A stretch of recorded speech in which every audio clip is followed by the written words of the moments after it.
he's welcome to lie all he wants, but what it should leave in our minds is the question, if he's lying about this, what else is he lying about? It destroys his credibility from the outset. Because I will say, some of the people that have been going after you, Liz Wheeler obviously has been one of them. Liz Wheeler has been one of them. I think you blocked her. Ali Stuckey has talked a lot about it. I know these young women, they're not a part of the matrix, okay? I have a lot of disagreements with them. Stylistically, we have disagreements. Ali means what she says. Even if I disagree with her point, I know she means what she said. It's not an act for her. She's not trying to do anything. She says it because she believes it. I've known her for years. She's actually been very good to me when people were the guard of conservatism. Ali had me on her show. She had a platform for me. Liz genuinely believes everything that she's saying. I don't think she's a part of the matrix, even if I think that there are some pieces of it, of your life and why people gravitate towards you that she doesn't fully understand. And maybe she never will understand it. But they, to me, are not a part of the matrix. Okay, so let's talk about what the matrix is and what the matrix isn't. Sure, let's talk about the matrix. Before we do that, let's talk about this recent conservative attack. I want to make it clear that I don't watch basically any of the attack videos made on me. I'm busy and I'm very happy with my life, and I don't allow attacks on my psyche. If somebody makes a video that attacks me, I don't watch it. I don't watch it because I don't want to watch it because I don't care. I don't watch them either. I don't care. Yeah. And I don't say this to insult Liz or anyone else. I don't know them enough or respect them enough to give a shit what they made or what they say. I don't care. So I can't talk about the specifics of what she said because I don't know what she said because I didn't watch it. However, I don't believe it was well-intentioned. I think that there is certainly a degree of jealousy that came with my massive influence in the number of views I got on the Tucker Carlson show. I think that the fact that 10-year-old videos, which have been debunked 30 times, are now coming up again is not well-intentioned at all. But I can't be entirely sure of that. So I can't comment specifically on their attacks because I haven't watched their attacks. I think they're seeing those videos for the first time. That's why I said I'm trying to bridge the gap between, I only knew about those videos for a long time because I've been paying attention to your UK career. Yeah. I don't believe these people have been. I think the first time they were introduced to you was on Tucker Carlson's interview. So I want to start here. Are you uninformed about Andrew Tate, and is that why you're attacking him, or is there a deeper reason? No, I'm familiar with Andrew Tate. As Candace said, she didn't ask before she made that. She was speculating. I love Candace, so my beef here is certainly not with Candace. My beef is with what Andrew Tate is influencing young men to do.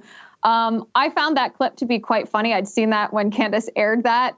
I found it funny. First of all, this is maybe not even a political reason, but I thought it was funny when he said, who at my name. It reminded me of that tactic. I don't know if you've seen people do this where they deliberately forget someone's name. They're like, oh, hi, Arthur Tate, Anthony Tate, just to purposely try to throw someone off. So that actually made me laugh my head off when I saw him do that. Just good humor. I think we can all agree here. But the real issue here is, and this is what I said on my show about this, is he's clearly lying because he retweeted a video done by a man named Mike Crispy that was responding to my video. He responded to my tweet himself directly. His brother quote tweeted the video to say that it was false. So he's clearly lying about never having watched this and not knowing who I am. And he's welcome to lie all he wants. But what it should leave in our minds is the question, if he's lying about this, what else is he lying about? It destroys his credibility from the outset. My factual observations about Andrew Tate have always been that he accurately diagnoses the cultural ill, that our society vilifies men, and that's bad. We both agree on that. But his prescription or his antidote to that is destructive to young men. He leads them instead towards materialism, pornography, exploitation of women, and worship of self. And one of the arguments that he makes in defense of himself is that this so-called webcam business that he ran years ago, that he doesn't do that anymore. This was from his past. He's different now. But the thing is, Jason, I'm a Christian. I believe in redemption. I believe in forgiveness. But he said in this video that he has nothing to apologize for, that he's not sorry for this, that he doesn't think it was that bad, and that he didn't hurt anyone. This is a pornography business that he was running. So I challenge young men. I fully understand why they're drawn to him. He's a magnetic personality. He's charismatic. He's courageous enough to accurately diagnose this cultural ill that a lot of people won't talk about. Of course, he's going to have a following based on that. That's what makes him so dangerous, because he is He is so magnetic about these controversial topics. But I challenge young men to really listen to what he says. He hasn't disavowed his participation. He brags about getting rich from his pornography business. $600,000 a month he was making off of pimping girls. This is destructive to young men, and he's not sorry. So I cannot disassociate what he's doing now with what he has done because he stands by it. Not trying to drag you where I am, but I'm just asking and expressing the thought. When we talked about this yesterday, I reached the conclusion, and I've been down pretty deep in the Andrew Tate rabbit hole trying to figure him out because I'm too old to have fully understood him a year ago, and so I'm playing catch up. But having watched his interview with Tucker, having watched his interview with Candace, I reached the conclusion, and other things that I've watched, because I've seen your videos, I've seen this Milk Bar TV. We did a Twitter Spaces a week or two ago with a couple of guys from, I think one of them was from Australia, that they've done a lot of research on Andrew Tate.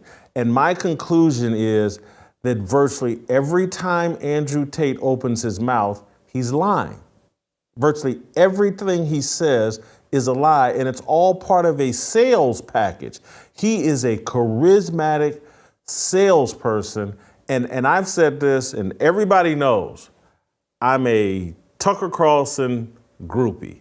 I refuse to go back on Fox News since they fired Tucker. But I'm disappointed with Tucker's interview of Andrew Tate. I like Candace Owens.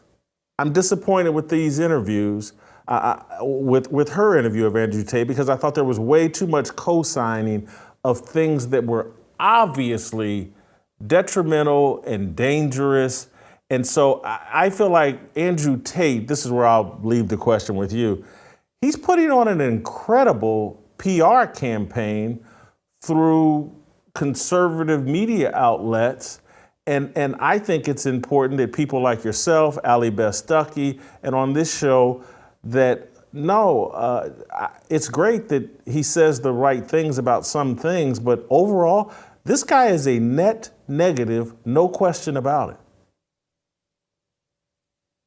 100%. You're exactly right to identify that he's essentially a con artist, that he provides what I would describe as a bait and switch. It's a get-rich-quick scheme. He tells young men, he empathizes with their grievances to get them to sign up for his paid program so that he can teach them how to be who he is, this top G. It's a ridiculous thing. Listen, I had one interesting observation about the interview that he did with Candace Owens as well. And I'm not here to try to get inside Tucker Carlson's mind, to try to get inside Candace Owens' mind. I don't know why either of them conducted the interviews the way that they did. I like and respect both of them.